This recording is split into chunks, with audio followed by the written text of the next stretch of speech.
Today, we're going to explore the fascinating world of memory. You're going to learn how your brain stores information, why it sometimes forgets, and then at the end, we'll talk about what you can do to improve it.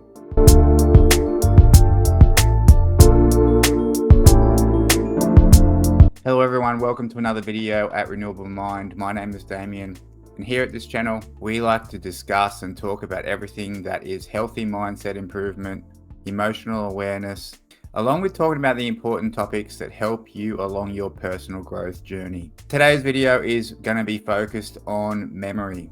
We'll be breaking this down into 4 different parts. Part 1, we'll be talking about what actually is memory. Part 3, we'll be covering about why we forget sometimes, while part 4 will be all about how we can improve our memory.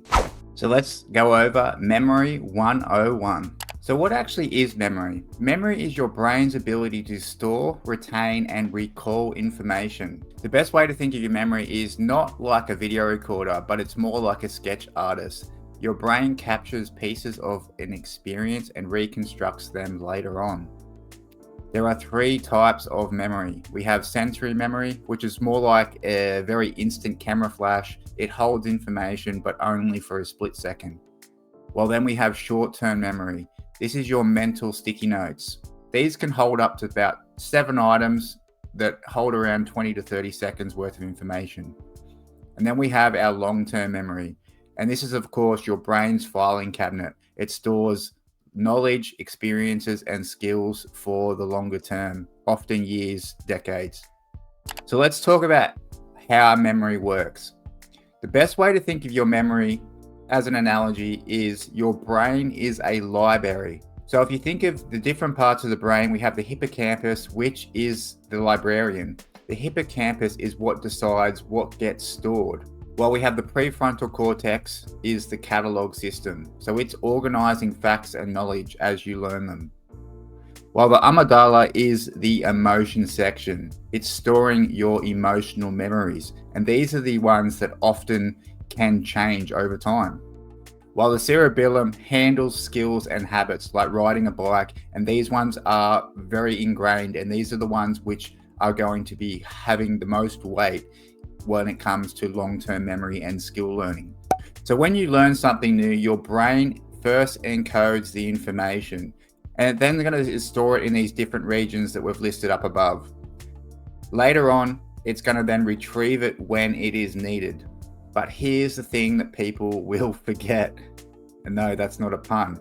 Here's the catch. Every time you recall a memory, your brain is actually having to rebuild it. It's having to pull it out of that inventory, and it is having to rebuild it. So that's why your memories can change over time. Although you're not realizing it, you will remember different things in a different way as you rebuild them every time you are remembering them. Part 3, why we forget. This is a fun one to talk about. So forgetting is, of course, it is normal, but it can happen because either 1, we didn't pay attention, so therefore there's no encoding happening. We can't remember what we didn't see or we didn't hear. Or the second reason can be is we didn't review it. So therefore we're going to have weak storage space attached to that specific event or specific memory. If we don't review it later on, it's likely to get forgotten about. That's where we are now differentiating from short-term memory to the longer term. If you're not reviewing it, it's not going to stay in the longer term memory. And the third reason is we're distracted or stressed. So although cortisol, adrenaline, it can actually enhance memory recollection from a fight or flight perspective, but it is often when we are distracted or when we are stressed in our normal day-to-day lives, when it's not a life-threatening situation, the stress, it can be blocking the ability to take in the detail that you need to remember it longer term. So think of memories like a faded ink. Ink will fade over time, and especially if you're not refreshing it, if you're not rewriting it, if you're not recalling it, it's going to eventually disappear. It will fade out of the system. So let's now talk about how we can improve our memory. The first thing is you want to focus your attention. So memory starts with attention. Eliminate distractions and be present in the moment. Think of attention as your spotlight. It shines on what matters, and therefore you're more likely to create more detail and remember them and have that memory longer term. Number 2 is using mnemonics. Mnemonics are acronyms, they're rhymes, they're visual images, and they are like memory shortcuts. Doing this will make you recall these memories later on. Marketing campaigns, ads on television, radio, these have been using mnemonics for the longest time, and that's why you often may have strange recall. You may strangely remember an ad that you heard 10 years ago from a specific type of mnemonic. The third thing we can do is repeat and review. So repetition strengthens memory. If you review the material regularly, just like watering a plant, you're going to help it grow. You're going to help that memory grow if you are reviewing it. While number 4 is grouping information. So if you can chunk details together, it definitely helps. For example, instead of remembering 10 digits all at once, you can group them into 3s. It's all about packing that memory more efficiently, just like you would pack a suitcase. You want to put everything into nice little groups. Number 5 is use all your senses. This one definitely logically makes sense. When you're engaging multiple senses, the stronger that memory becomes. So if you hear it, see it, write it, for example, then you are adding layers to that memory and you are going to be more likely to be able to recall it in the future. It's just like adding layers to a memory cake. While number 6, learning something new. When you challenge your brain to new skills, like learning a language or playing chess, it's actually boosting your neuroplasticity. Your brain is rewiring itself while strengthening it at the same time. Number 7 is sleep well. It's not a coincidence that sleeping well appears on most lists of how you can improve yourself. But when it comes to memory, when you are sleeping, it's when your brain is filing memories away. So therefore, poor sleep would then equal poor memories or poor detail recollection. Number 8, you want to be eating brain-friendly foods. Just like the rest of your body, your brain needs quality fuel in order for it to work efficiently. So eating things containing good levels of omega-3s, along with high antioxidant berries, leafy greens, and nuts all support your brain's health and will give it good fuel in order for you to fuel your memory engine. Number 9 is staying social.